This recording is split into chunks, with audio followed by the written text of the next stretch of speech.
शुक्ल पक्ष निर्जला एकादशी।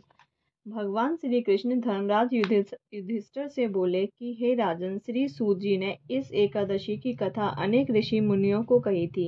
एक बार पांडु पुत्र भीम ने अपने पूज्य पितामह व्यास जी से भी निर्जला एकादशी की कथा का वृत्तांत जानने की जिज्ञासा प्रकट की थी। तब सभी शास्त्रों व वेदों के मर्मज्ञ वेद व्यास जी ने कहा, ज्येष्ठ के शुक्ल पक्ष और कृष्ण पक्ष इन दोनों ही पक्षों की एकादशियों के व्रत में भोजन नहीं करना चाहिए। द्वादशी को स्नान आदि से पवित्र होकर भगवान केशव की पूजा करके सबसे पहले ब्राह्मणों को भोजन कराकर अंत में स्वयं भोजन करना चाहिए। भीमसेन कहने लगे, हे पितामह, मैं विधिवत भगवान की पूजा आदि तो कर सकता हूँ, दान भी दे सकता हूँ, परंतु भोजन के बिना नहीं रह सकता। इस पर व्यास जी कहने लगे, हे भीमसेन, यदि तुम नरक को बुरा और स्वर्ग को अच्छा समझते हो तो प्रति मास की दोनों एकादशियों को अन्न ग्रहण न किया करो। भीम कहने लगे, हे पितामह, मैं तो पहले ही कह चुका हूँ, मैं भोजन के बिना नहीं रह सकता, क्योंकि मेरे पेट में वक्र नामक अग्नि सदा प्रज्वलित रहती है। भोजन करने से वह शांत रहती है। अतः आप मुझको कोई ऐसा व्रत बताइए जो वर्ष में केवल एक बार ही करना पड़े और मुझको स्वर्ग की प्राप्ति हो जाए। श्री व्यास जी कहने लगे, हे पुत्र, बड़े बड़े ऋषियों ने अनेक शास्त्र आदि बनाए हैं। उन शास्त्रों में भी लिखा है कि मनुष्यों को दोनों पक्षों की एकादशी का व्रत करना चाहिए, इससे उन्हें स्वर्ग की प्राप्ति होती है। श्री व्यास जी के वचन सुनकर भीमसेन नरक में जाने के भय से भयभीत हो गए और कांपकर कहने लगे, अब मैं क्या करूं? मास में 2 व्रत तो मैं कर नहीं सकता, अतः आप मुझे वर्ष में कोई एक व्रत बताइए जिसको करने से मेरी मुक्ति हो जाए। यह सुनकर व्यास जी बोले, ज्येष्ठ मास में सूर्य वृष राशि पर हो या मिथुन राशि पर शुक्ल पक्ष की जो एकादशी आती है, तुम उस एकादशी का निर्जल व्रत करो। इस एकादशी के व्रत में स्नान और आचमन के अलावा जल वर्जित है, इसलिए इसे निर्जला एकादशी कहते हैं। आचमन में 6 मासे जल से अधिक नहीं होना चाहिए, अन्यथा वह मगपान के सदृश हो जाता है। इस दिन भोजन करने से व्रत नष्ट हो जाता है। यदि एकादशी को सूर्योदय से लेकर द्वादशी को सूर्योदय तक जल ग्रहण न करें तो उसे सारी एकादशियों के व्रत का फल प्राप्त होता है। द्वादशी को सूर्योदय से पहले उठकर स्नान आदि करके ब्राह्मणों को दान आदि देना चाहिए।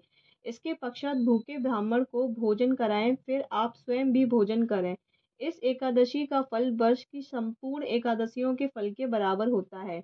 व्यास जी कहने लगे, हे भीमसेन, यह मुझको स्वयं भगवान ने बतलाया है। इस एकादशी का पुण्य समस्त तीर्थों और दानों से भी अधिक है। केवल एक दिन मनुष्य निर्जल रहने से पापों से मुक्त हो जाता है। जो मनुष्य निर्जला एकादशी का व्रत करते हैं, उनको मृत्यु के समान यमदूत आकर नहीं घेरते, वरन भगवान के पार्षद उसको पुष्पक विमान में बिठाकर स्वर्ग को ले जाते हैं। अतः संसार में सबसे श्रेष्ठ निर्जला एकादशी का व्रत है, इसलिए यत्न पूर्वक इस व्रत को करना चाहिए। उस दिन ओम नमो भगवते वासुदेवाय इस मंत्र का उच्चारण करके गौदान करना चाहिए। इस प्रकार व्यास जी की आज्ञा अनुसार भीमसेन ने इस व्रत को किया, इसलिए इस एकादशी को भीमसेनी या पांडव एकादशी भी कहते हैं। निर्जला व्रत करने से प्रथम भगवान का पूजन करके यह प्रार्थना करें, हे भगवान, आज मैं श्रद्धा पूर्वक निर्जल व्रत रखकर दूसरे दिन भोजन करूंगा, अतः आपकी कृपा से मेरे सब पाप नष्ट हो जाएं। इस दिन जल से भरा हुआ एक घड़ा वस्त्र से ढककर स्वर्ण सहित दान करना चाहिए।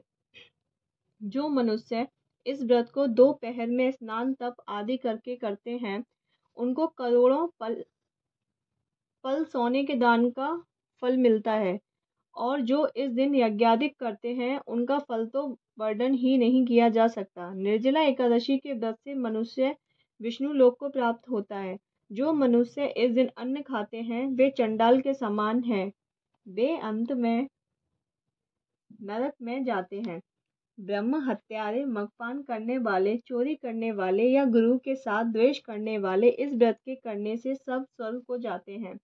हे भीमसेन, श्रद्धा पूर्वक इस व्रत को करने वालों को प्रथम भगवान का पूजन, फिर गौदान, ब्राह्मणों को मिष्ठान व दक्षिणा देनी चाहिए तथा जल से भरे कलश का दान अवश्य करना चाहिए। निर्जला एकादशी के दिन अन्न, वस्त्र, पात्र, उपानह यानी जूती आदि का दान भी करना चाहिए।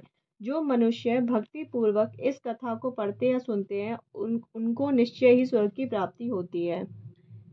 बोलो एकादशी मैया की जय। जय। श्री कृष्ण भगवान